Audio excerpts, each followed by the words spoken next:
World Cup 2026, the Geopolitical Theater of Identity in a 48-team era. The World Cup as a global stage of identity. The World Cup is not just a football tournament. It is a global stage where nations appear in motion. Each match becomes a small, contained version of how a country understands itself. The pitch is not separate from the world. It is a reflection of it. Across decades of tournaments, one pattern stays stable. Nations do not only send teams, they send identities. These identities are shaped long before kickoff.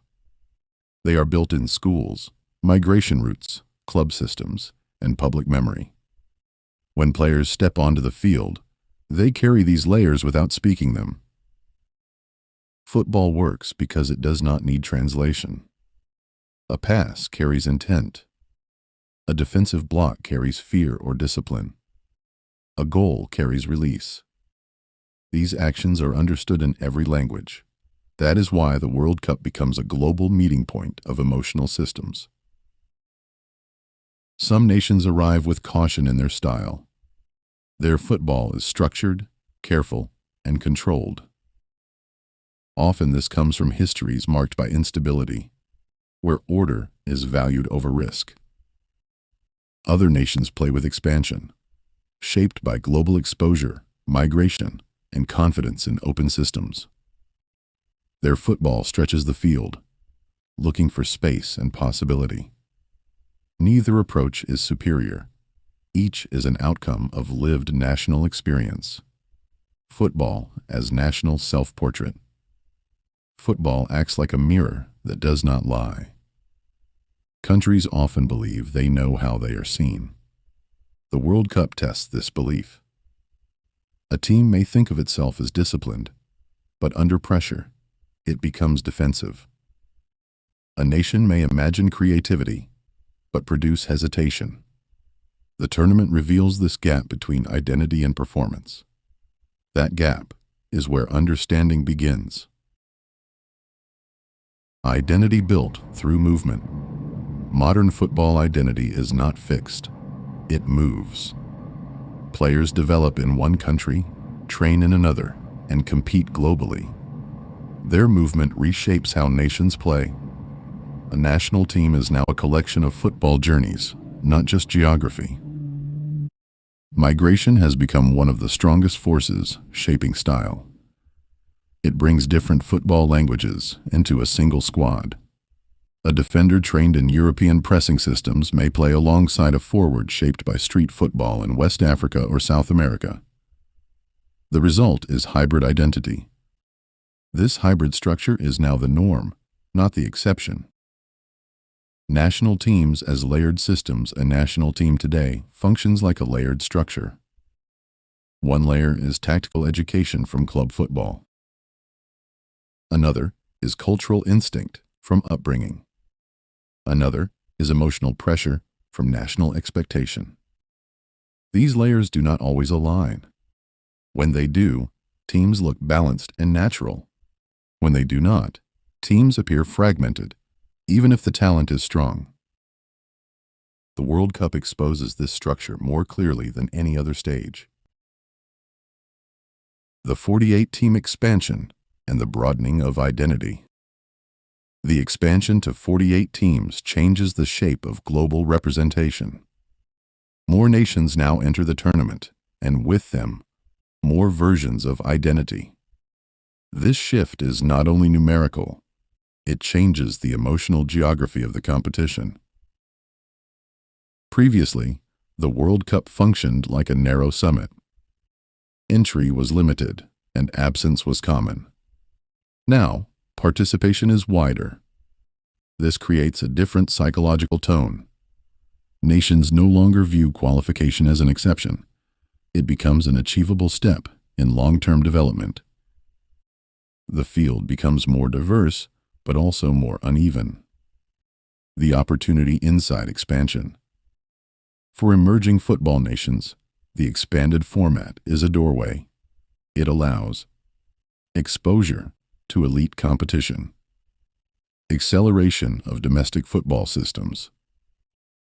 Increased investment in youth development. Recognition of diaspora talent pools. A single tournament appearance can shift a football culture for a decade. Youth players grow up believing participation is possible.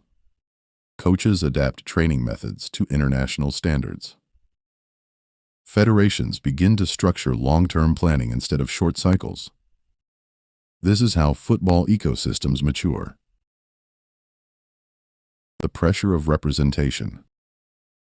As more nations enter, representation becomes heavier. For many teams, the World Cup is not just sport. It is visibility. It is proof of existence on a global stage. Players become symbols, even if they do not choose that role. A striker missing a chance is not just missing a goal. In some contexts, it is interpreted as national failure. A defender making a mistake carries emotional weight beyond sport. This pressure is not always visible, but it shapes decision-making on the pitch. Playing under layered expectation teams often carry multiple expectations at once. Sporting expectation, win or progress. Cultural expectation, represent identity correctly. Historical expectation, correct past disappointments. Emotional expectation, provide pride and unity. These expectations compress into 90 minutes. The result is that football becomes slower in some cases, more cautious, more controlled. In others, it becomes explosive as pressure releases into attacking movement. Tactical identity as cultural expression. Football tactics are often described as systems, but they are also cultural expressions. A possession-based team reflects comfort with control and structure. A counter-attacking team reflects comfort with reaction and patience. A high-pressing team reflects trust in collective coordination and physical intensity. These are not just coaching choices. They are cultural adaptations. How style travels across the world. Global football has become interconnected. Coaches move between continents. Players transfer across leagues. Training methods circulate quickly. As a result, styles blend. European pressing systems appear in South America. South American creativity appears in Europe. African athletic transitions appear in Asian football. This creates convergence. Styles become less isolated and more shared, but each nation still adapts them differently based on local identity. Stadiums as temporary cathedrals. When the World Cup begins, stadiums become something else. They are no longer just infrastructure. They become temporary cathedrals of collective emotion. Inside them, individual identity dissolves into group rhythm. Chanting, silence, and sudden noise form a shared structure of feeling. This is not symbolic language. It is physical behavior. Thousands of people breathing and reacting at the same time create a unified body. Ritual and repetition. In crowd behavior, football crowds repeat simple actions. Chanting names, waving flags, reacting in synchronized waves, holding silence before critical moments. These patterns turn the stadium into a ritual space. Time feels compressed. Outside, life pauses. In this environment, identity becomes shared rather than individual. Media narratives and identity framing outside the stadium, another layer forms. Media interpretation. Teams are given labels before they play underdog, golden generation, defensive structure, attacking threat. These labels influence perception before performance occurs. They shape expectation and pressure. Narratives often move faster than reality. A single match can redefine how a team is described for years. The gap between story and performance. A team may play well, but lose. Another may play poorly, but advance. Media narratives often simplify these outcomes into identity statements. This creates distortion. The World Cup is therefore not only a competition of teams, it is a competition of interpretations. The structural limitations of expansion. While expansion increases participation, it also introduces imbalance. Not all teams arrive at the same level of development. Some have deep professional systems. Others are still building basic infrastructure. This gap appears clearly in early group matches. This can lead to uneven games, where structure dominates uncertainty. Competitive tension under new scale. The traditional World Cup format relied on intensity. Every match mattered immediately. With more teams, the early phase becomes more complex. Some matches are developmental rather than competitive. Teams learn under pressure, sometimes against stronger opponents. This creates a dual reality: growth for emerging teams, predictability in certain fixtures. The tournament holds both at the same time. Emotional pacing across a longer tournament. A larger field also changes emotional rhythm. The World Cup is no longer a short burst of intensity.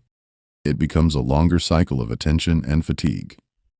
Players must manage physical recovery across travel distances, mental recovery after high-pressure matches, emotional control across extended group stages. Fatigue becomes strategic, not just physical. The discipline of emotional pacing. Successful teams do not only play well, they regulate intensity. They understand when to accelerate and when to conserve. This becomes especially important in a format where advancement may depend on consistency rather than dominance. Diaspora. Identity and global supporters are no longer located in one place.